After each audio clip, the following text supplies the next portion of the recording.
Negatibo na sa African swine fever ang labi sa 50 blood samples kan mga apektadong urig sa banwaanin si Pocot, Camarines Sur na ipigpasa sa Integrated Laboratory Division kan Department of Agriculture. Ini ang saro sa mga pigtukar sa ginibong meeting kan Regional Quick Response Team kan DA Bicol na nakatutok sa ASF cases sa rehiyon.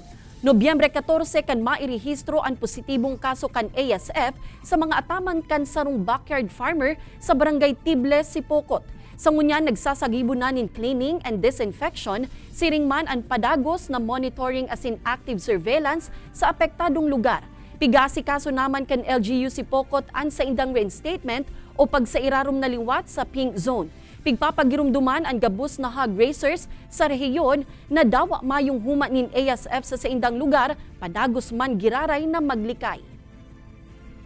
Yung dati nang pinapa-implement ng ating veterinary quarantine service na sana merong may isang point lang ng pick-up point sa mga munisipyo along the highway lang. Huwag nang papasukin yung mga biyahero doon sa mga barabarangay para maiwasan natin yung pagkalat ng ASF.